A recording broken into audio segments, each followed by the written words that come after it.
예. 오늘은 누가복음 14장 25절 말씀부터 35절까지 조금 부담스러운 말씀을 같이 보겠습니다. 누가복음 14장 25절, 35절.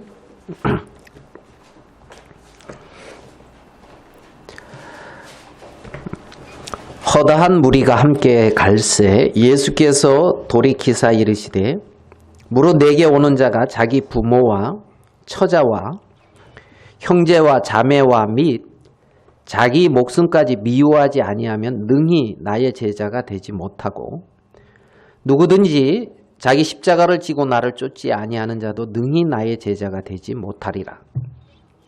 너희 중에 누가 망대를 세우고자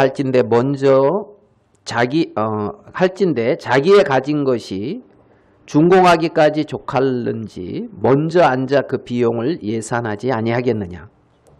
그렇지 아니하면 그 기초만 쌓고 능히 이루지 못하면 보는 자가 다 비웃어 가로되 이 사람이 역사를 시작하고 능히 이루지 못하였다 하리라.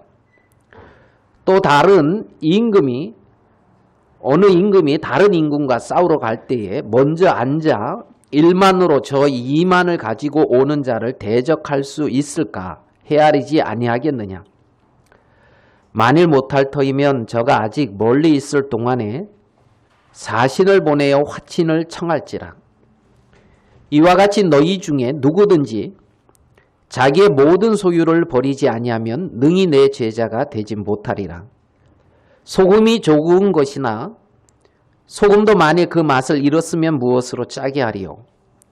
땅에도 기름에도 쓸데없어 내어버리느니라. 들을 귀 있는 자는 들을지어다 하시니라.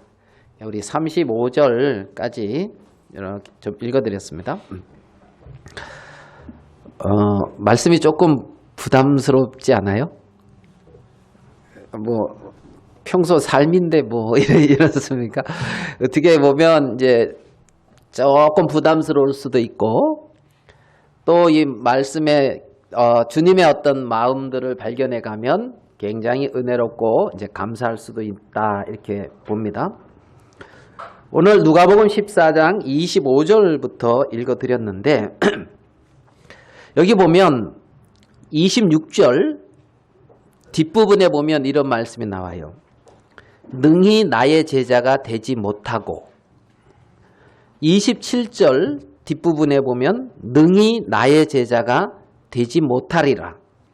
그 다음에 33절 뒷부분에 보면 능히 내 제자가 되지 못하리라. 그러니까 이제 3번 내 제자가 되지 못한다 이 말을 이제 반복을 하고 있어요. 3번 나와요. 이 말씀이.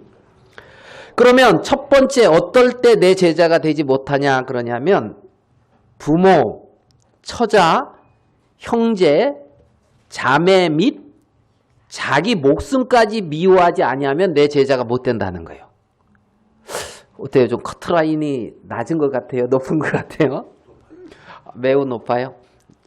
와, 첫 번째부터 조금 이렇게 그 다음에 두 번째 누구든지 자기 십자가를 지고 나를 쫓지 아니하는 자도 제자가 못 된대요.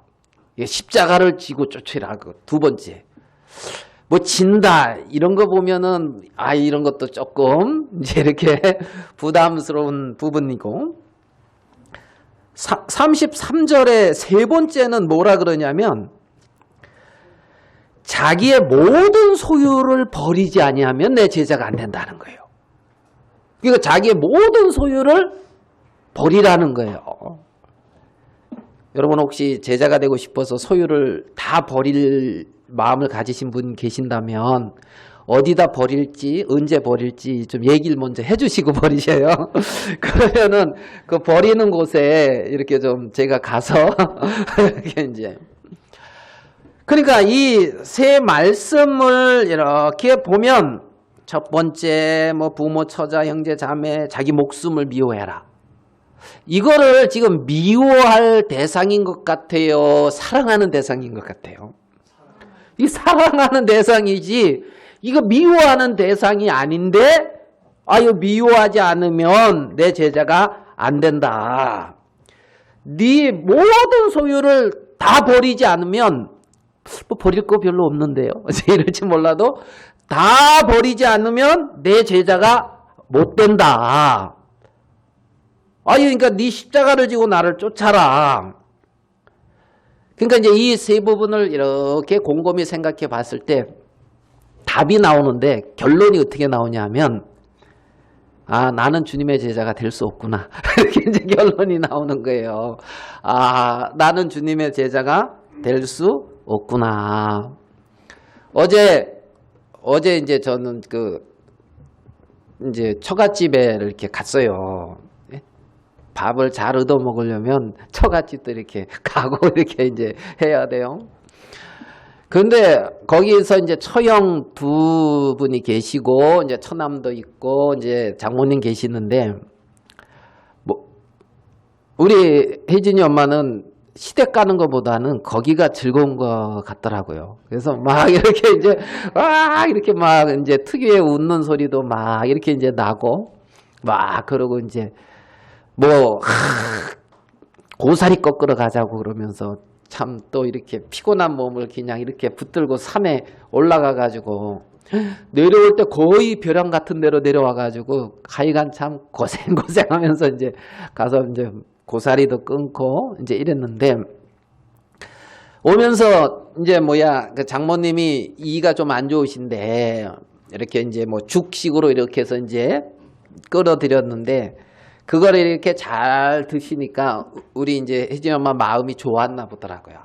잘 드시니까 좋다 하면서 그러면서 이제 딸 소원 처음이자 마지막 소원인데 엄마하고 같이 천국 가고 싶다고 이제 잠깐 이제 그런 이제 얘기도 하고 이제 그런 거 이제 왔는데 그러니까 이제 찢고 볶고 싸운다고 그렇게 표현을 하나요? 가족들이 그래도 이렇게 이제 미워하는 대상이 아니라 사랑하는 대상이라는 거지. 사랑하는 그잖아요. 사랑. 그런데 이제 미워하지 않으면 제자가 안 된다 하니까 이거 참 이렇게 어떻게 보면 어려운 거예요.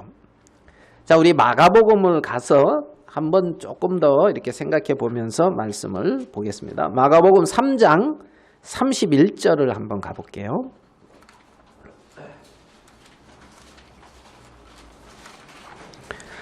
마가복음 3장 31절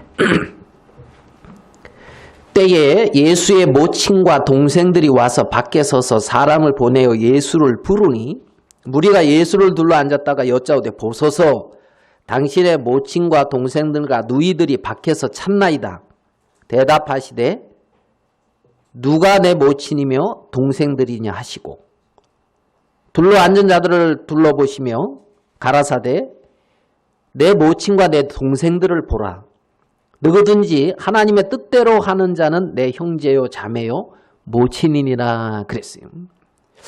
여기에 보니까 예수님이 고향 근처에서 말씀을 전하고 있는데 모친, 동생, 누이, 남동생, 누이, 여동생들이 와서 예수님을 찾았단 말이에요. 예? 말씀 전하고 있는데 그러니까 당신의 모친과 형제들이 밖에서 찾습니다. 그러니까 예수님은 누가 내 모친이고 동생이냐? 누가 내 모친이고 동생이에요? 밖에서 찾는 사람들이에요? 여기서 말씀 듣는 사람들이에요?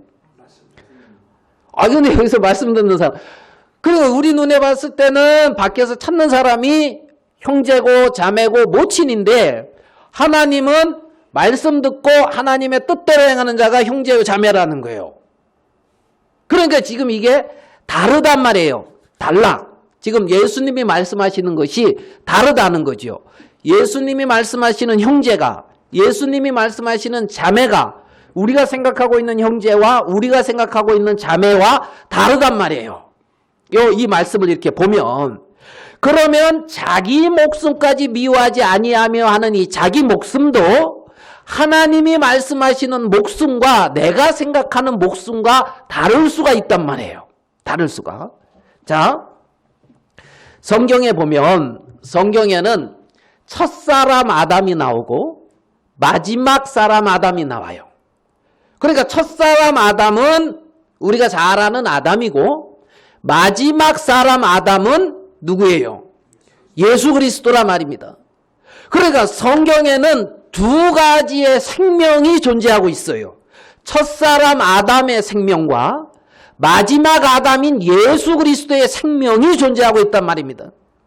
그런데 이제 많은 사람들이 첫사람 아담의 생명과 연관되어진 세계가 그게 실상인 세계인 것처럼 생각을 한다는 거예요. 첫사람 아담과 연관되어진 형제, 첫사람 아담과 연관되어진 자매, 첫사람 아담과 연관되어진 모친, 자녀들, 첫사람 아담과 연관되어진 자기 목숨이 진짜 자기인 줄을 알고 있다는 거예요. 그러니까 첫사람 아담과 연결되어진 그 세계에다가 마음을 쏟다 보니까 마지막 아담이라고 하는 예수 그리스도의 생명의 세계 속에는 마음이 안 가고 있더라는 거예요. 마음이. 그러면 예수님이 말씀하시기에 너희가 내 제자가 된다 이 말은 첫사람 아담의 제자가 아니라 마지막 사람 예수 그리스도의 제자란 말입니다. 예수 그리스도의 제자. 그러면 마지막 사람 예수 그리스도의 제자가 되려면 첫사람 아담의 생명의 것을 가지고 제자가 되는 세계가 아니라는 거지요. 마지막 아담인 예수 그리스도의 생명으로 예수 그리스도의 제자가 된다는 거예요. 마지막 사람 예수 그리스도의 생명으로 말입니다. 자, 우리 골로새서를 한 번 더 봐요. 골로새서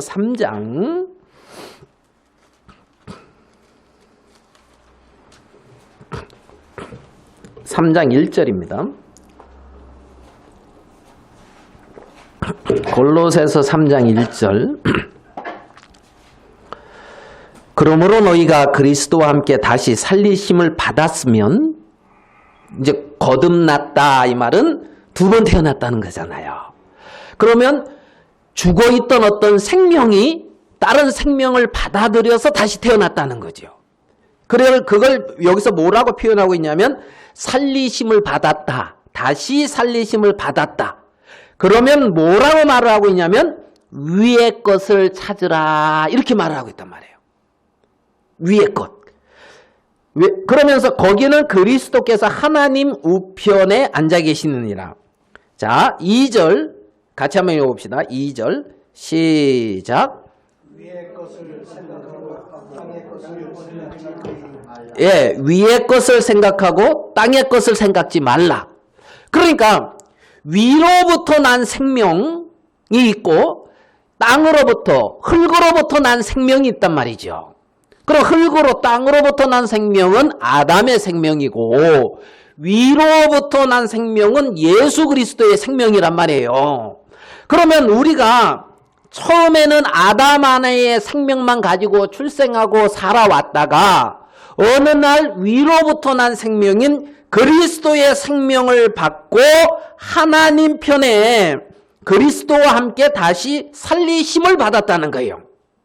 살리심을 받고. 그러니까 그 그리스도와 함께 다시 살리심을 받고 하나님 보좌 우편에 앉아있는 이 그리스도의 생명은 땅에 속한 생명이 아니라는 거지요. 하늘에 속한 생명이라는 거예요. 그 생명이 너희 안에 있다는 거예요. 이는 너희가 죽었고 너희가 땅에 속한 생명에서부터 죽었다 이 말은 벗어났다는 거예요. 거기서부터 영향을 받는 자가 아니라는 거예요. 육의 것에서부터 죽었고 너희 생명이 그리스도와 함께 하나님 안에 감추어져 있다. 그러니까 우리의 생명은 하나님 안에 감추어져 있는 이게 실제의 생명이라는 거죠. 그게. 그래서 우리의 생명이신 그리스도께서 나타나실 그때에 너희도 그와 함께 영광 중에 나타나리라. 성경은 이제 이렇게 말씀하고 있단 말이에요. 그러면 부모와 처자와 형제와 자매 및 자기 목숨까지 미워하라 이 말은 뭐냐면 지금 여기서 나오고 있는 이것은 땅에 속한 세계란 말이에요. 예? 육의 생명이란 말이에요. 그러니까 육의 생명을 가지고 그리스도의 제자의 삶을 살 수 있는 것은 아니다 이 말이라는 겁니다. 육의 생명을 가지고 거듭나게 되어졌을 때 새 생명을 이렇게 얻은 거잖아요. 새 생명을 뜩 얻으니까 예전에 없던 뭐 마음이 나온단 말이에요. 예전에 제가 이제 교회에 있을 때 어느 자매가 있었어요. 이 자매가 자기는 구원받아도 크게 변화가 없는 것 같다 하면서 그래요. 여러분 중에 그런 자매 있습니까? 예? 구원받은 것 같아도 크게 변화가 없는 것 같다고. 그래가지고 제가 물어봤어요. 그 스피노자인가요? 내일 지구에 종말이 올지라도 오늘 뭐 한다고요? 사과를 되게 좋아했나 봐요. 그래서 오늘 한 그루 사과나무를 심겠다. 예? 심겠다. 그래서 그런 말이 있는데 내일 종말이 온다면 오늘 뭐 하고 싶습니까? 뭐 하고 싶냐고 물어봤어요. 오늘? 그러니까 뭐라 그러냐면 부모님한테 가서 복음 전하고 싶다 하더라고요. 예? 아니 사과 한 나무 사과 안 심고 복음 전해요? 그러니까 예? 그래가지고 그러면 내일 지구의 종말이 오면 오늘 가서 복음 전하고 싶다고 말하고 있는 주님을 전하고 싶다고 말하고 있는 이 마음은 어떤 그 땅에 속한 마음에서 나온 마음이 아니라는 거죠. 땅에 속한. 그러니까 위로부터 온 생명을 가진 사람은 그 생명이 뭔가 역사에서 나오는 게 있다는 거예요. 그게 없을 수가 없다는 거죠. 뭐가 있다는 거예요. 뭐가 들어왔으니까. 제가 이제 거듭나고 이제 저번 주에도 말씀드렸지만 교회 형제들이 하는 일이라고는 이제 저것뿐이 없었어요. 성경 보고 모임하고 기도해야 하고. 한 번은 이제 그 전도사님이 우리 이렇게 뒤에 전단지가 이렇게 꽂혀 있었어요. 몇 장 이렇게. 근데 그거를 밖에 가서 전도를 하라 그러더라고요.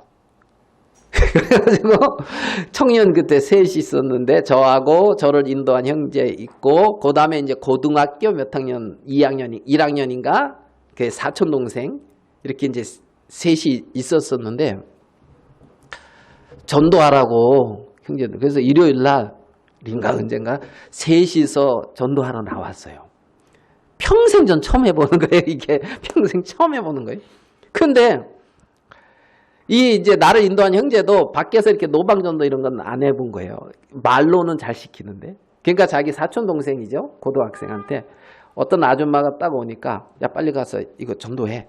그러더라고. 자기가 안 하고. 그러니까 그러더니만 빨리 하라니까. 그러니까 순종해야지. 그러니까 얘 고등학교 1학년 애가 전단지 이렇게 들고 이렇게 가가지고 이거 한번 쭈깃쭈깃하면서 하는 거 있잖아요. 이거 한번 읽어보세요. 그러고 불이 났게 그 사람이 뭐 말도 걸기 시간도 안 주고 불이 났게 이렇게 돌아오더라고요. 근데 저는 그때 어떤 마음이냐면 대단하다 이 마음이 들더라고요. 어떻게 모르는 사람한테 저런 걸 이렇게 주냐. 대단하다 이제 이런 마음이 들더라고. 그게 이제 제가 노방전도 처음 이제 했던 기억이에요. 그래가지고 대단하다. 야 어떻게 모르는 사람한테 저렇게 전단지를 주냐. 그 다음에 전단지를 이거 막 써도 된다는 거예요. 저는 어떻게 생각했냐면 이 사람이 교회를 오려고 하는데 이걸 읽고 좀 알고 싶은 사람한테 주는 건 줄 알았어요. 그러니까 올 사람인데 이거 보고 좀 알라고. 그러니까 아무한테나 좀 아깝잖아요. 이게 이제 허비되는 것 같아서. 그랬더니 그렇게 알고 있어서 이걸 아끼고 있었는데 누구한테나 주라 그러니까 그래가지고 그 다음날에 이제 이만큼 가져가서 도서관에 아무한테나 주라 그랬으니까 그 칸막이가 이렇게 있거든요. 거기다가 하나씩 다 갖다 이렇게 놓고 딱 뒤에서 지켜보는 거예요. 읽고 있나 이렇게 하고 이제 그렇게 전도를 이제 했던 것 같아요. 그래 이제 제가 대학교 때 우리 이제 그 형제들은 몇 명 이제 구원받은 형제들이 있었는데, 무슨 어디서 이제 전도 집회 한다 그러면 학교고 뭐고 그냥 간 것 같아요.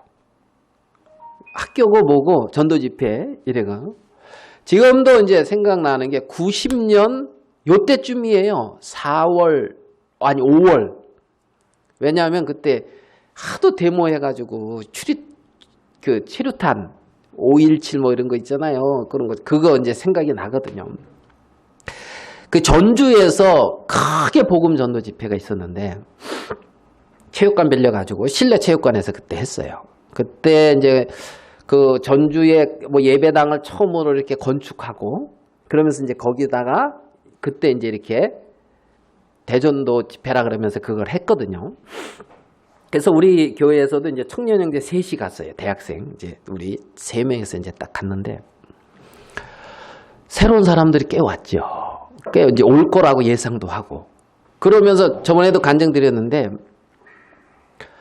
그 전국에서 온 형제들 중에 나름 복음 전할 수 있는 사람들을 사역자가 이렇게 추천해가지고 따로 이렇게 상담 마크 있지, 동그라니 이런 거 있어요. 그걸 이렇게 툭 달고 이제 상담을 하라는 거예요. 근데 제가 그때 군대 제대하고 이제 대학교 3학년 때였는데 양복이 없었어요. 양복 아세요? 이제 양복이. 그래가지고 하얀 잠바 입고 갔거든요. 여름이라 흰 잠바. 그리고 뭐 이런. 그러고 갔는데 뭐 나는 이제 구원받은 지 몇 개월 안 된 거잖아요. 지금 89년 12월에 구원받고 90년 5월이니까 얼마 안 됐으니까 상담한다는 생각을 아예 안 한 거예요. 안 하고 이제 있는데 갑자기 전도사님이 유형제 복음 전하라 하면서 거기 추천했다는 거예요. 그러니까 추천했다니까 마음에 어떤 마음이면 그 상담하는 사람들 이렇게 보면 다 뭐 입고 있어요. 양복 입고 있잖아요. 딱 이렇게 가방도 그럴싸한 거 이렇게 딱 들고 이러고 하는데 나는 지금 흰 잠바 이렇게 하고 되게 부담스러워요. 왜냐하면 그때까지 구약을 한 번도 읽어본 적이 없어요. 신약만 읽었단 말이에요. 그때까지 신약. 신약을 5번인가 더 읽고 구약을 엄청 부담스러운데 또 우리는 순종이라는 걸 좀 여러분은 배웠는지 모르겠는데 그때는 시키면 무조건 예 하는 게 있어가지고 그래가지고 이제 첫날 조마조마하면서 먼저 이렇게 이제 복음 전도자들이 다 이렇게 이제 맡아서 복음 전하고 남는 새로운 사람인 것 같으면 그때 또 이렇게 투입돼가지고 개인 전도하라고 그렇게 이제 교육을 받아서 뒤에서 있다가 그렇게 가서 이제 복음을 잠바 입고 이제 전했는데 뭐라고 했는지도 모르겠어요. 그래가지고 이제 그렇게 상담하면 이렇게 이 사람 어떻다 이런 걸 써내는 게 있거든요. 상담 카드. 그런. 그 다음날 2번째 이제 그 상담하는 형제들 모이는 그 모임을 무슨 목사님이 인도했어요. 네, 그거 지금도 기억나요. 학교 선생님이었고 광주에서 학교 선생 하시던 분이었는데 까랑까랑하신 분인데 그분이 인도했어요. 지금도 기억나요. 그래 이제 딱 이렇게 앉아서 이제 인도하는데 모임을 딱 갖기 전에 갑자기 제 이름을 부르는 거예요. 그 춘천에서 온 그 형제 일어나라고. 그래서 또 왜 그러시지 하고 딱 일어나니까 뭐라 그러냐면 형제는 상담하는 것보다 나가서 그냥 전도하는 게 나을 것 같으니까 나가라 하더라고. 그래가지고 이렇게 모여 있는데 일어나라 그래가지고 나가라 그러니까 그 혼인잔치집에 예복 입지 않은 사람이 이렇게 쫓겨나듯이 말입니다. 일어나서 나가라 그러니까 민망하기도 하고 이제 창피하기도 하지만 그런 거야. 이렇게 이제 와가지고 개인적으로 형제는 이래 하면 좋겠으니까 이제 이렇게 뒤에서 그렇게 말하고 보내고 모임할 수도 있잖아요. 뭐 여러 명 모여 있는 데서 내 이름 탁 불러내가지고 이거는 상 주는 것도 아니고 이렇게 이제 나가라 그래 놓으니까 나왔죠. 거기서 있겠다고 우길 수 있는 것도 아니고 나와가지고 이제 여기서는 이제 상담하는 사람들은 어떻게 상담하고 이런 거 교육을 하는 거예요. 교육. 예? 그리고 이제 나간 사람들은 전단지 이만큼씩 들고 나가서 이제 전도하는 거예요. 그래가지고 나가가지고 이제 이만큼 이제 전도지 받아가지고 형제들하고 그때 전북대에 가서 전도를 이렇게 했는데 그때 4명인가 데리고 왔어요. 학생을. 네? 새로운 학생을 4명인가. 4명인가 그때 데리고 와서 이렇게 이제 복음까지 듣게 했던 기억이 나는데 제가 대전도 집회를 여러 번 참석했는데 전도해가지고 가서 새로운 심령 데려온 건 그때 처음인 거, 처음이자 마지막인 것 같아요. 4명. 그때 처음이자 마지막. 그래가지고 그때 이제 뒤에서 이제 전도자들이 복음 전하는 거 뒤에서 이렇게 들으면서 그 듣던 말씀들이 그렇게 좋았어요. 로마서 4장의 말씀, 히브리서 2장 말씀, 복음을 이렇게 쉽게 전하네?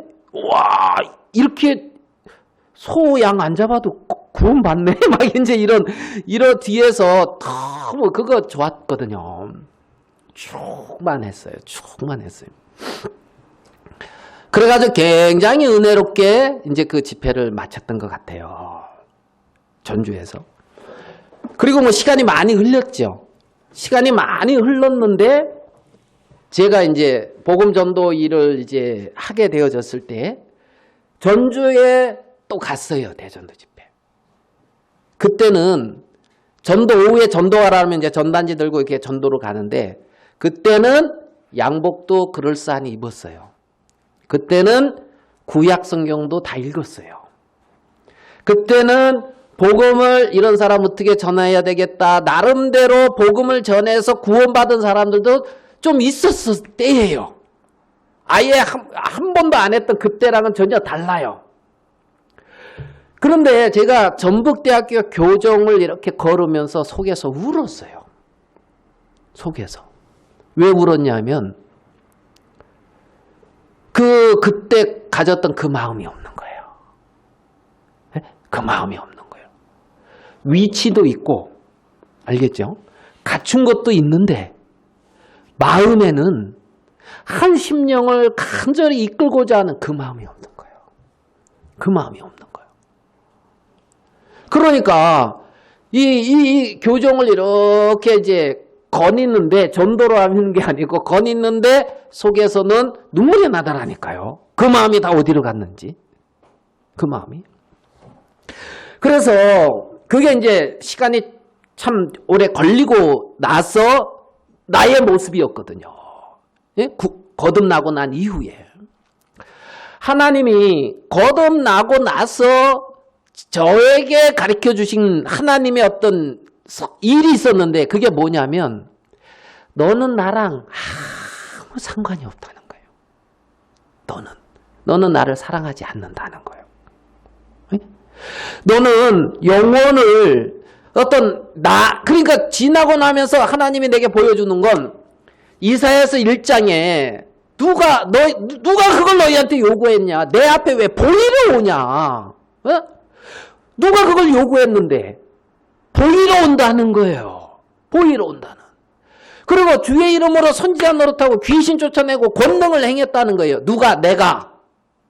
그러니까 내가 주님 앞에 보이러 오고 내가 주님 앞에 무엇을 하는 거는 익숙해져 있는데 이게 왜 갈등이 되어지냐면 중심이 나란 말입니다. 내가 하고 있단 말이에요. 내가. 그런데 마태복음 7장에서는 내가 너희를 도무지 알지 못한대. 내가 하고 있는데 도무지 모르는데 하나님이. 그러니까 나름대로 하고 있어도 하나님이 모르면 다 무너지는 거 아니에요. 그날에 갔을 때 하나님이 모른다고 하는데. 그러니까 이게 굉장히 이제 갈등이 됐죠. 내가 하는 이 세계에서부터 어떻게 벗어나느냐. 나라고 하는 여기서부터 어떻게 벗어나느냐. 오랫동안 갈등을 한 것 같아요. 어떤 외형적으로 나타나는 어떤 그런 것보다도 내 마음에서 이게 이제 하나님과 연결이 되어지지 않는 그것 때문에. 하나님과 연결되어지지 않는 그것 때문에. 뭐 성경을 안 읽은 건 아니에요. 성경 그래도 그때 계속 몰라요. 저는 거듭나고 나서 지금까지 매일 아침에 하는 건 뭔지 몰라도 하여간 성경 보는 거예요. 그렇게 습관이 들었는지. 그리고 성경 속에 이렇게 잠기는 게 좋아요. 어쨌든 뭐 이런. 그런데 하나님 앞에 이제 그런 갈등이 참 오랫동안 그리 갔거든요. 그리 갔거든. 그러다가 어느 날 이제 어느 목사님하고 같이 이제 상담을 하는데, 교제를 하는데 목사님이 그러더라고. 워싱턴에서 선교를 하셨어요. 워싱턴에서 워싱턴이 어딘지 아세요? 워싱턴이 그 미국의 수도예요. 수도. 그래가지고 거기서 찍은 사진 이렇게 보고 그러면 아주 뭐 좋아요. 아니 미국이 뭐 하여간 넓긴 한 것 같아요. 이제 넓긴. 지금 같아서는 뭐 미국보단 여기가 좋은 것 같아요. 코로나 이거 이렇게 하는 거 봤을 때는 우리나라가. 근데 그때 도요타 차를 끌고 다니셨대요. 도요타 차를 끌고 다니는데 사모님이 사고를 팍 냈대요. 뭐 강행자님들 잘 아는 이제 그 목사님 사모님일 거예요. 성북에서 막 싸워가지고 놀래다는 이제 그 워싱턴에서 이제 교통사고로 사모님이 낸 거예요. 하여간 그래가지고 도요타 그 비싼 차를 폐차시켰다 하더라고. 네? 폐차시켰다. 어렵겠어요, 안 어렵겠어요? 어렵겠지요. 그 비싼 차를. 그래서 저한테 그러더라고. 유행제, 내가 이 도요타 폐차시켰는데 타이어 같은 거 괜찮아. 타이어. 네? 그리고 뭐 이제 뭐 괜찮은 것도 있다는 거예요.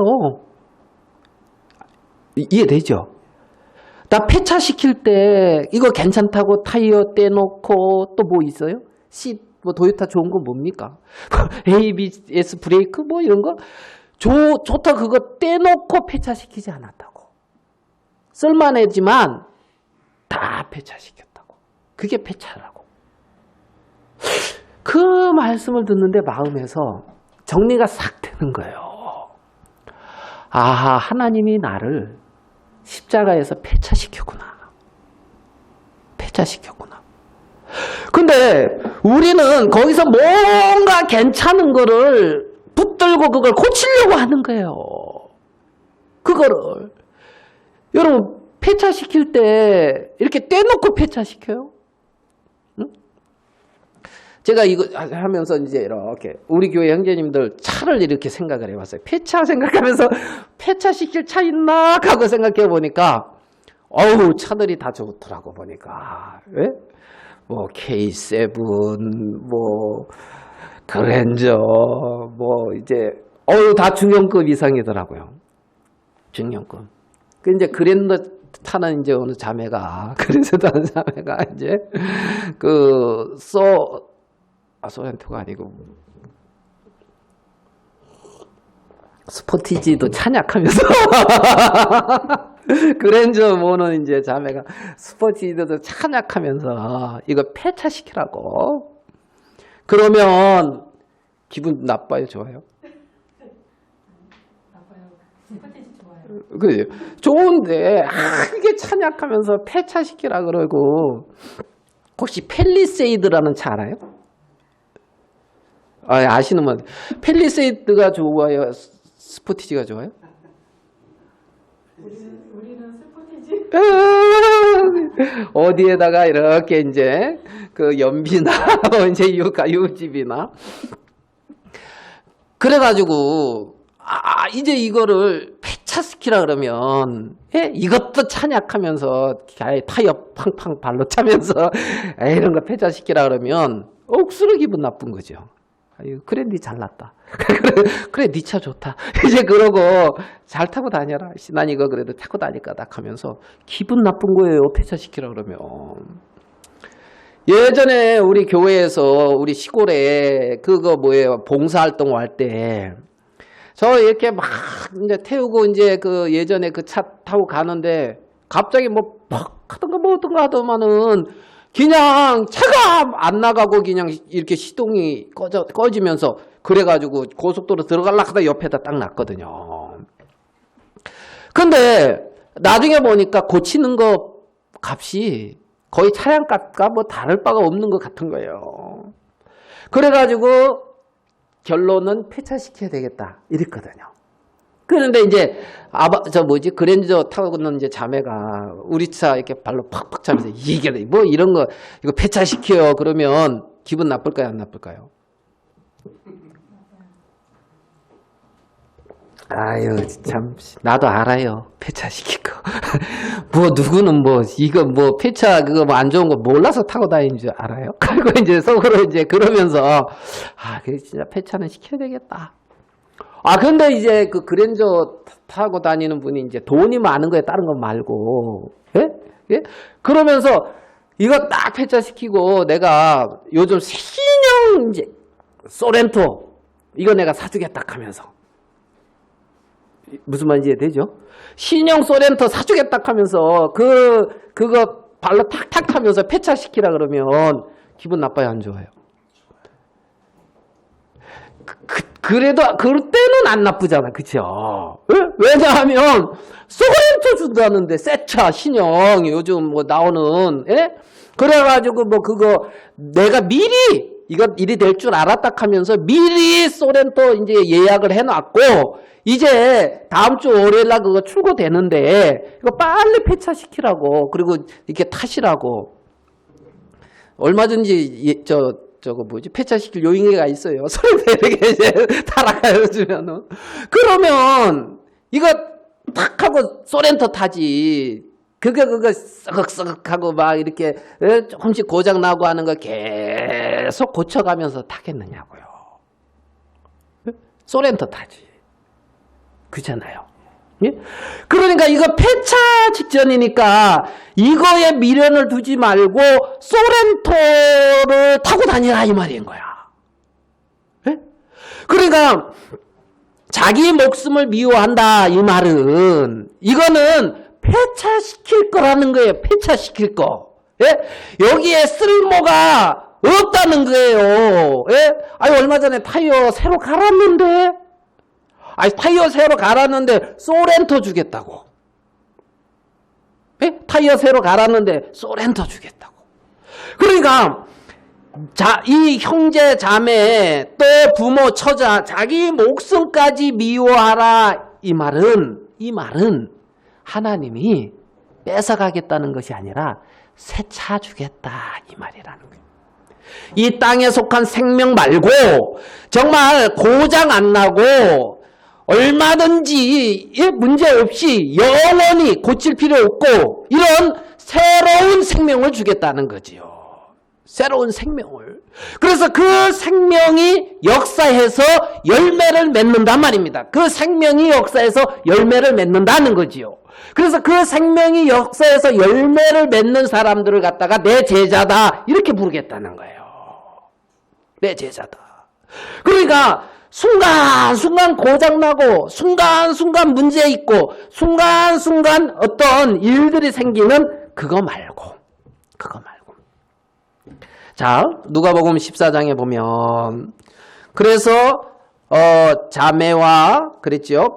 부모, 처자, 형제와 자매 및 자기 목숨까지 미워하지 아니하면 능히 나의 제자가 되지 못하고 27절 누구든지 자기 십자가를 지고 나를 쫓지 않는 자도 능히 나의 제자가 되지 못하리라. 여기 보면 자기 십자가를 지고 그랬어요. 자기 십자가. 자, 우리 한번 마태복음 16장으로 가서 봐봐요.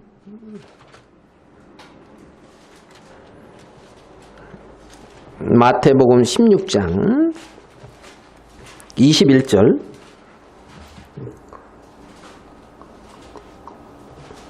마태복음 16장 21절 이때로부터 예수 그리스도께서 자기가 예루살렘에 올라가 장로들과 대제사장들과 서기관들에게 많은 고난을 받고 죽임을 당하고 제3일에 살아나야 할 것을 제자들에게 비로소 가르치시니 22절 베드로가 예수를 붙들고 가나에 가로되 주여 그리 마옵소서 이 일이 결코 주에게 미치지 아니하리이다. 23절 예수께서 돌이키시며 베드로에게 이르시되 사단아 내 뒤로 물러가라. 너는 나를 넘어지게 하는 자로다. 내가 하나님의 일을 생각지 아니하고 도리어 사람의 일을 생각하는도다 하시고 24절 이에 예수께서 제자들에게 이르시되 아무든지 나를 따라오려거든 뭐라 그랬어요? 자기를 부인하고 자기 십자가를 지고 나를 쫓을 것이니라. 여기서는 자기 십자가를 지고의 앞에 자기를 부인하고 하는 말이 있어요. 자기를 인정하지 아니하고, 예? 자기를 세우지 아니하고, 자기를 부인하고 자기 십자가를 지고 이랬단 말이죠. 자, 베드로가 주여 그리 마옵소서 그랬어요. 주여 그리 마옵소서. 베드로는 누구를 위해서? 예수님을 위해서 그리 말라는 거예요. 십자가를 지지 말라는 거예요. 십자가를. 고난을 당하지 말라는 거예요. 아니, 고난 당하지 말고 임금 되셔야지. 왕 되셔야지. 예? 다윗의 왕, 다윗 왕과 같은 그러한 예언, 정말 영원한 왕, 예수 그리스도가 되지. 영원한 왕국을 거스리는. 아, 그런데 십자가를 지시고 고난을 당한다고요? 안 되죠. 이 말이거든. 자, 그 말은 여기에 어떤 말씀이 있냐면 사람의 일을 하나님의 일을 생각지 않고 사람의 일을 생각한다고 그러는데 21절을 잘 봐봐요. 장로들과 대제사장들과 서기관들에게 많은 고난을 받고 그 다음 뭐라 했죠? 그 다음에 예, 죽임을 당하고 끝이 아니라 뭐예요? 살아난단 말이에요. 죽임을 당하고 살아난단 말이에요. 예? 그러면 그리 마옵소서 이 말은 살아나면 안 된다는 얘기예요. 전체적인 맥락을 봤을 때는. 그리 마옵소서 이 말은 부활의 생명으로 역사하면 안 된다는 거예요. 지금 예수님은 부활의 생명을 말하고 있는 거거든요. 사망을 이긴 생명을 말하고 있단 말이에요. 그러니까 십자가에서 이 세상의 어떤 육체의 욕심이나 뭐 이 육의 세계가 끝이 나고 땅에 속한 생명이 끝이 나고 십자가에서 부활의 생명이 다시 나온다는 거예요. 부활의 생명이. 그래서 그 부활의 생명이 역사해서 하나님의 어떤 열매를 맺는다는 거죠. 근데 그리 말라는 거예요. 부활의 생명이 역사하면 안 된다는 거예요. 왜? 그냥 내가 원하는 대로 일을 그냥 하면 된다는 거예요. 네? 아, 고난 당하지 말고 그냥 이 땅에서 그냥 잘 살면 그래도 이 육을 입고 이 땅에서 이렇게 그냥 잘 살면 되는 거 아닙니까? 이 말이란 말이에요. 베드로는. 그게 사람의 일이라고요. 사람의. 그리 마옵소서. 부활의 생명 안에서 살지 마옵소서. 이 말과 같은 말이에요. 부활의 생명. 그러니까 내 뒤로 물러가라. 내 뒤로 물러가라. 자기 십자가를 진다 이 말은 내가 그리스도와 함께 십자가에서 끝났고 부활의 생명인 그리스도의 생명이 나를 통해서 나타나 역사한다 이 말이란 말입니다. 부활의 생명이. 그러니까 부활의 어떤 생명, 그리스도 안에 있는 영원한 생명, 여기에다가 기대를 하는 거예요. 여기에다가 기대를 하는 거예요. 그러니까 그 그리스도의 생명이 나를 통해서 나타나는 그것을 하나님은 기뻐하는 거예요. 그것을. 성경에는 두 가지 생명이 있어요. 땅에서 난 육의 생명과 하늘에서 난 하늘의 생명. 첫사람 아담의 생명과 예수 그리스도 안에 있는 영원한 생명. 거듭났다 이 말은 그리스도 안에 있는 영원한 생명을 가진 자고 그 안에서 발견되는 자라는 겁니다. 그 안에서 발견돼요. 그런데 마귀는 사탄아 뒤로 물러가라 그러는 것처럼 그리스도 안에서 발견되는 영원한 생명을 바라보지 못하고 땅에 속한 육의 생명에 갇혀서 살게 하는 게 마귀의 역사라는 거죠. 마귀의 역사. 자기 십자가를 진다. 이 말은 십자가에서 하나님이 폐차시켰다는 그 사실을 받아들이는 거예요. 이미 십자가에서 내 육체가 이 세상이 사단의 세계가 끝이 났다는 거죠. 그리고 사망 안에 들어가 부활로 새 생명 가운데 살게끔 해놓았다는 거죠. 살게끔. 그래서 그거 폐차시키고 소렌토 생각을 해가지고 지금 소렌토 타고 다니게 했다는 거예요. 예? 근데 마귀한테 속아서 소렌토 됐다고 나 이거 고쳐서 탈 거라고. 이게 안 맞는 거잖아요. 이게 안 맞는. 자기 십자가를 지고 나를 쫓아라. 나를 쫓아라. 자, 우리 잘 많이 이렇게 알고 불렀던 갈라디아서 찬송도 했죠. 2장 20절. 갈라디아서 2장 20절이요.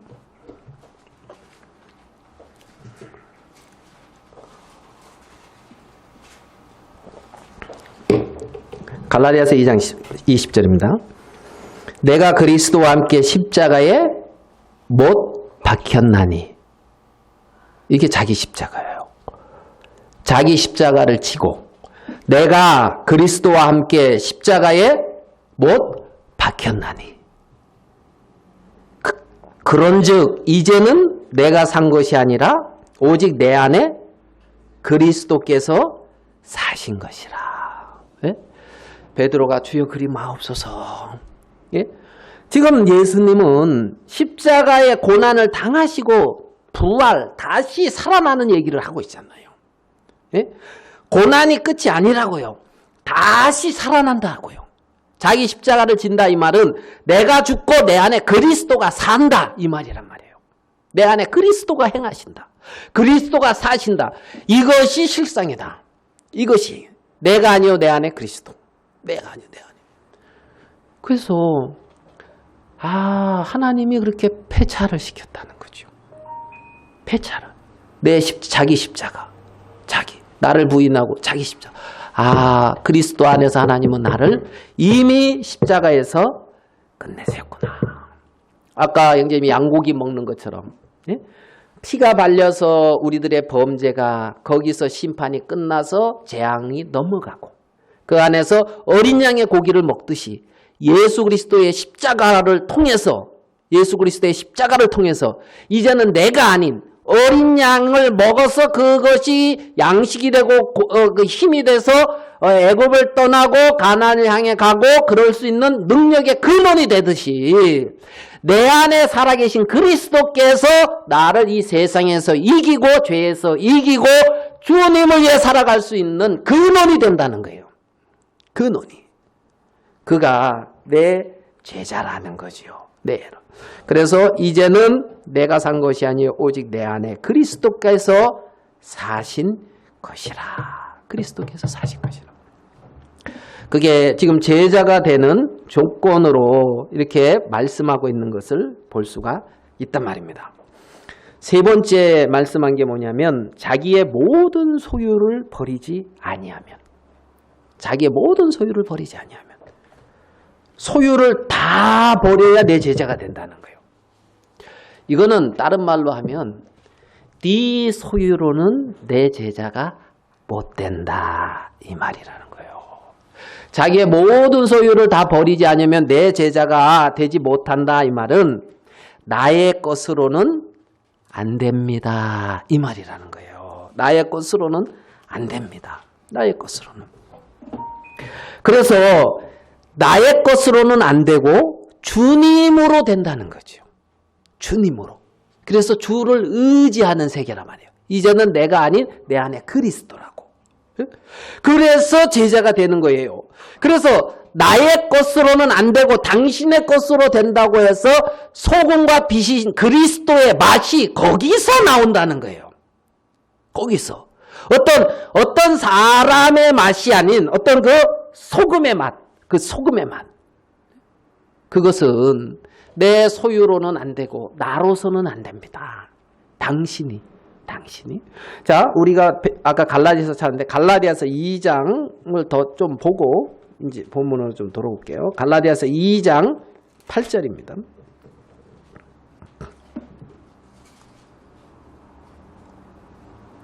갈라디아서 2장 8절.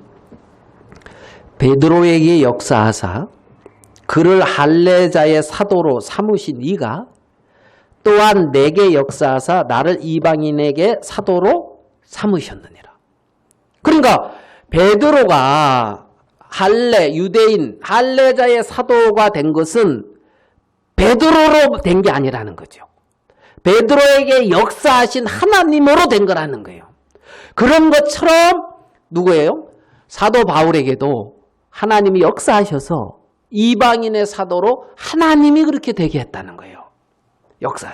그러니까 바울 속에 역사하시고 일하신 분은 바울이 아니라 하나님이라는 거예요. 하나님. 베드로 속에 역사하신 분이 베드로가 아니라 하나님이라는 거예요. 하나님.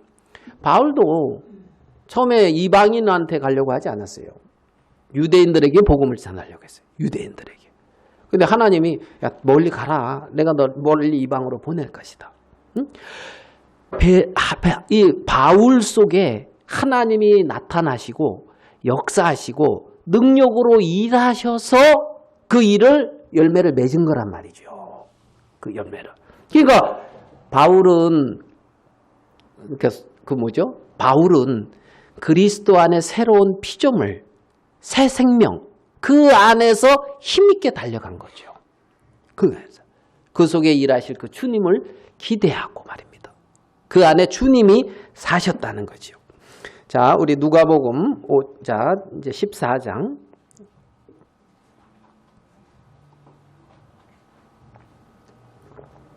조금만 더 살펴볼게요. 그러면서 이제 두 가지 비유가 나와요. 어떤 사람이 망대를 세우려고 하는데 그 망대를 세울 때에 먼저 앉아서 뭘 계산한다고요? 네? 먼저 앉아서 비용을 계산한다는 거예요. 충분히 이해가 가지요. 28절. 너희 중에 누가 망대를 세우고자 할 때인데 자기의 가진 것이 준공하기까지 족할는지 먼저 앉아 그 비용을 예산하지 아니하겠느냐. 그죠? 뭔 일 할 때에 그런 거 예상하지요. 내 가진 거 가지고 이게 될까 안 될까 이런 거. 그런데 이제 그 기초만 쌓고 능히 이루지 못하면 일은 딱 했는데 기초만 쌓고 못 이루면 이게 좀 비웃음을 당한다는 거예요. 이 사람이 역사를 시작하고 능히 이루지 못했다. 기초만 쌓았다. 자, 우리가 신앙의 집을 짓는데 기초만 쌓고 그냥 땡이다. 끝이다. 그러면 좀 부끄럽겠죠. 기초만 딱 쌓고 끝이요. 기초만 딱 닦고 여기 이제 이 사람이 망대 짓는데 기초만 딱 닦고 못했단 말이에요. 계산을 해보자는 거지. 계산을. 야 이게 되겠나? 안 된다는 거예요. 내 소유 가지고. 그래서 여기 그 앞에 무슨 말이 나오냐면 내 제자가 되려면 자기의 모든 소유를 뭐래요? 나중에 33절에 모든 소유를 버리라 그러죠. 그죠? 그러면 제가 이제 이 말씀 28절의 말씀을 이렇게 좀 묵상을 하면서 자기의 가진 것, 내가 가진 것을 좀 생각을 해봤어요.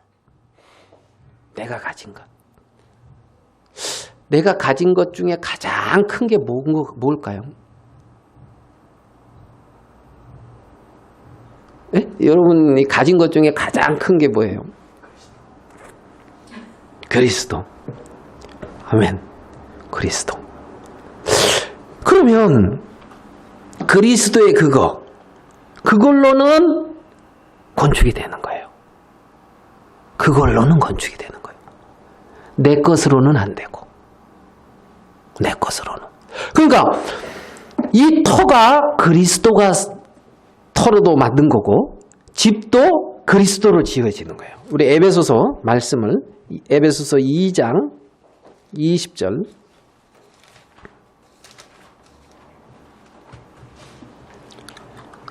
에베소서 2장 20절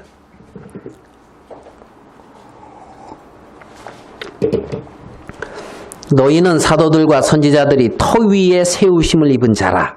터는 쌓았어요. 그리스도 예수께서 친히 모퉁이 돌이 되셨느니라. 21절 여기서부터 봐봐요. 그의 안에서 건물마다 서로 연결하여 주 안에서 성전이 되어가고 너희도 성령 안에서 하나님의 거하실 처소가 되기 위하여 예수 안에서 함께 지어져 가느니라. 그러니까 여기 보면 그의 안, 주 안, 성령 안, 예수 안, 여기서 지어진단 말이에요. 여기서. 그러니까 그 안에서 연결되어지고 그 안에서 성전이 되어져 가고 성령 안에서 하나님의 거하실 처소가 되기 위하여 예수 안에서 함께 지어져 간다는 거예요. 여기 내 안은 아무것도 없어. 나로 말미암는 것은 아무것도 없어. 내 모든 소유로는 이 성령 안에서 하나님이 거하실 처소가 내 소유로 지어지는 게 아니라는 거죠. 내 소유로. 그러면 네가 가진 것을 가지고 계산을 할 때에 우리는 지금 이 계산에서 가장 먼저 들어가야 될 것이 예수 그리스도고 성령이라는 거예요. 왜냐하면 성령으로 지어지니까. 예수 그리스도로 지어지니까. 예수 그리스도로. 그러면 그리스도가 있고 성령이 있으면 그 안에서 지어져 가기 때문에 그 다시 살아나리라는 그 부활의 생명 안에서 이루어져 가는 세계이기 때문에 소망이 있는 거란 말입니다. 소망이 너희 안에. 베드로가 은과 금은 내게 없거니와 내게 있는 것으로 내게 주노니 나사렛 예수 그리스도의 이름으로 일어나 걸어라. 은과 금은 내게 없거니와 내게 있는 것으로 내게 주노니. 여기서 자기의 가진 것, 이 내게 있는 그것, 예수 그리스도, 그것은 준공하기까지 족하단 말이에요. 예? 이게 지어져 가기에 전혀 부족함이 없단 말이죠. 전혀. 그리고 이제 그 다음에 두 번째 비유가 어느 임금이 다른 임금과 싸우러 갈 때에 1만과 이렇게 가지고 이렇게 헤아린 거예요. 그래서 이게 안 되겠다 하면은 화친을 청하라는 거예요. 화친. 그래가지고 화친에서 그 임금의 힘을 빌어서 사는 거죠. 다른 임금. 예? 내 인생에 내 마음의 왕국에서는 내가 왕이야. 그래가지고 내가 모든 것을 이렇게 하고 하는데 어떤 문제가 닥치고 다른 임금, 저는 여기서 이제 다른 임금은 이제 예수 그리스도로 좀 생각을 해봤어요. 그리스도. 그러면 그리스도와 화친한 그 삶, 그리스도와 화친한 그 삶, 그 삶이 지혜로운 거죠. 지혜로운. 그래서 그 그리스도와 화친하고 그 그리스도로 말미암아 맛을 내고 신앙의 집이 지어지는 거예요. 그 신앙의 집이 어떤 우리나 나로 말미암는 것은 아니라는 거죠. 그러면서 이와 같이 너희 중에 누구든지 자기의 모든 소유를 버리지 않으면 능히 내 제자가 되지 못하리라. 소금이 조금 것이나 소금도 많이 그 맛을 잃으면 무엇으로 짜게 하리요. 이렇게 어떤 능히 나의 제자가 되는 부분을 세 부분으로 이 누가복음에서는 말씀을 하고 있는 것을 우리는 볼 수가 있습니다. 요한복음 13장에 있는 말씀을 한 구절만 더 보고 말씀은 정리하겠습니다. 요한복음 13장 34절.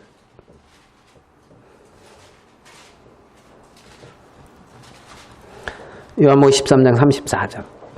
새 계명을 너희에게 주노니 서로 사랑하라. 내가 너희를 사랑한 것 같이 너희도 서로 사랑하라. 너희가 서로 사랑하면 이로써 모든 사람이 너희가 내 제자인 줄 알리라. 여기 이제 또 제자 나오죠. 그럼 사랑하면 되는구나 이렇게 생각할 수도 있는데 1차적으로 36절 봐봐요. 시몬 베드로가 가로되 주여 어디로 가시나이까? 예수께서 대답하시되 나의 가는 곳에 내가 지금은 따라올 수 없으나 후에는 따라오리라. 지금은 따라올 수 없으나 후에는 따라오리라. 지금은 어느 때? 지금은 육의 생명을 의지하고 있을 때. 알겠어요? 내가 죽을지언정, 네가 나를 위하여 네 목숨을 버리겠느냐 그랬잖아요. 목숨을 네가 내가 주를 위하여 내 목숨도 버리겠다는 거예요. 베드로가. 예? 그런데 그런 베드로에게 뭐라 그러냐면 지금은 따라올 수 없다는 거예요. 예? 네가 땅의 생명을 너를 기대하고 나를 쫓을 때는 따라올 수 없으나 후에는 따라오리라. 그 후는 언제예요? 다시 살아나리라.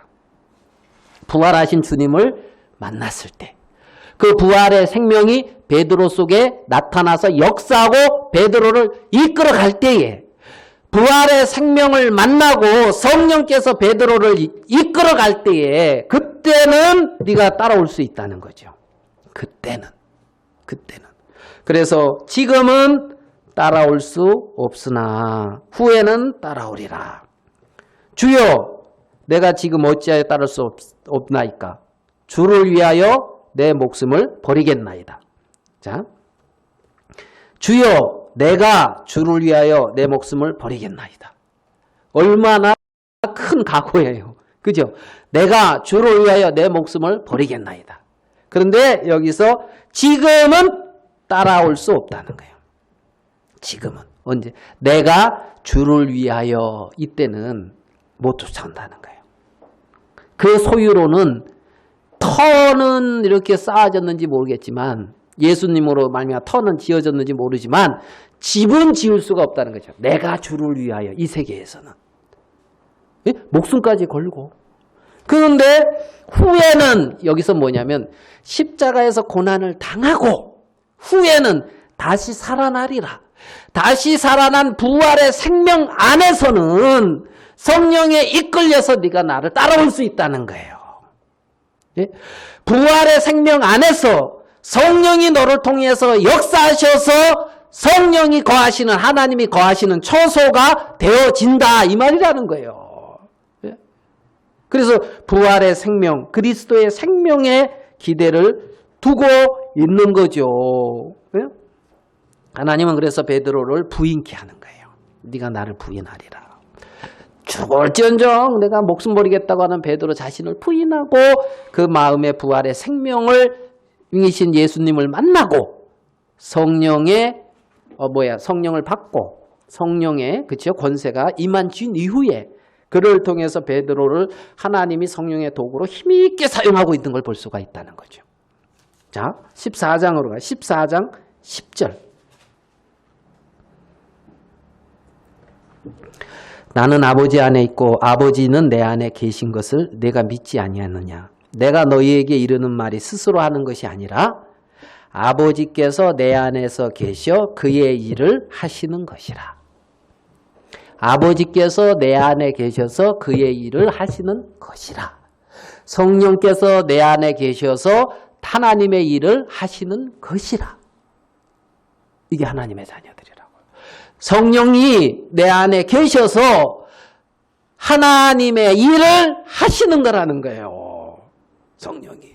지금은 따라올 수 없으나 후에는 부활의 생명 안에서 성령이 너에게 임하고 성령이 네 안에 거해서 너를 그 일을 하게끔 한다는 거죠. 자, 17절, 15절, 16절 볼게요. 내가 아버지께 구하겠으니 그가 또 다른 보혜사를 너희에게 주사 영원토록 너희와 함께 있게 하시리니. 아멘. 보혜사 성령이 영원토록. 저는 진리의 영이라. 세상은 능히 저를 받지 못하나니 이는 저를 보지도 못하고 알지도 못함이라. 그러나 너희는 저를 아나니 그 다음에 저는 너희와 어떻게 해요? 함께 거하시며 또 너희 속에 계시겠습니다. 우리 속에 뭐가 있다고요? 성령이 있다고요. 성령. 그리스도의 생명을 가졌고 우리 속에 성령이 있다고. 삼위일체 하나님이 내 안에 거하신다고. 그 성령께서 그렇죠? 이는 뭐라 그랬어요? 아버지께서 내 안에 계셔 그의 일을 하시는 것이라. 그런 것처럼 성령이 내 안에 계셔서 그의 일을 하시는 것이다. 20절 그날에는 내가 아버지 안에 너희가 내 안에 내가 너희 안에 있는 것을 너희가 알리라. 우리 안에 성령이 계시고 그 성령께서 우리가 가진 것 내 소유로는 안 되는데 그 부활의 생명 안에서 그 성령께서 성령이 하면은 돼요 안 돼요? 성령이 해도 안 된다. 그러면 나중에 가서 물어보세요. 하나님 앞에. 성령이 해도 이거 왜 안 되죠? 이거 하는. 제가 아까 잠깐 간증드렸는데요. 딱 1년 되고 생일 선물 받고 싶다고 하나님 앞에. 네? 내가 거듭난 지 이제 1년 됐는데 영적 생일이에요. 하나님 선물 받고 싶은데 그러니까 속에서 뭐 받았으면 좋겠니? 하는 것 같은 마음이 드는데 하나님 우리 학교에서 거듭나는 이제 형제나 자매 구원받는 사람 좀 일으켜 주세요. 그 다음날 한 명 와서 거듭났다고요. 예? 그러면 그 다음날 와서 구원받는데 그걸 말릴 수 있어요? 지금 무슨 말인지 예? 내 안에 성령께서 말씀하시고 성령께서 행하시면 성전이 지어지는 거예요. 내 안에 하나님의 세계가 이루어져 간다는 겁니다. 그래서 자기 생명을 미워하고 자기 십자가를 지고 자기 모든 소유를 버리고 하나님의 제자의 삶을 거기서부터 되어지더라는 거예요. 주의 제자는. 주의 제자. 그래서 내가 주를 위하여 목숨을 버리겠습니다 하는 베드로의 의지나 각오 안에서 주의 열매가 맺어지는 것이 아니라 그렇게 주님의 제자된 그곳에서 부활의 생명을 만나고 성령이 그 안에 임해서 그 안에 성령이 역사하심으로 주님이 거하시는 초소가 되어지고 하나님께서 그 안에 행하시면서 당신의 귀한 열매들을 맺어가는 세계라는 거죠. 그래서 예수 그리스도 안에 하나님이 살아서 일하신 것처럼 우리 안에 성령께서 하나님이 살아서 역사하신다는 겁니다. 여기까지 말씀 나누겠습니다. 기도하겠습니다. 하나님 아버지, 천지 만물을 다 이루신 그 주님께서 우리의 구원을 다 이루시고 우리 안에 거하시며 정말 보혜사를 허락하셔서 우리들을 교훈하시고 가르치시고 인도하시는 주의 은혜 앞에 참 감사합니다. 살아계신 주님, 근간의 세상은 코로나19라는 질병으로 인하여 이런저런 어려움을 겪고 있습니다.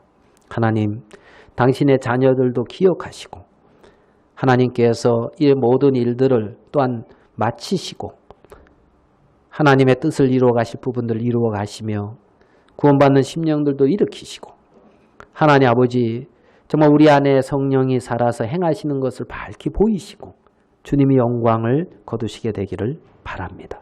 살아계신 주님 앞에 또 오늘 주의 이름으로 모일 수 있는 귀한 시간을 주신 걸 인하여 감사합니다. 우리의 생애를 통하여 우리 안에 살아서 역사하시는 주님이 마음껏 나타나시고 살아 역사하셔서 당신의 영광을 거두시게 되기를 바랍니다.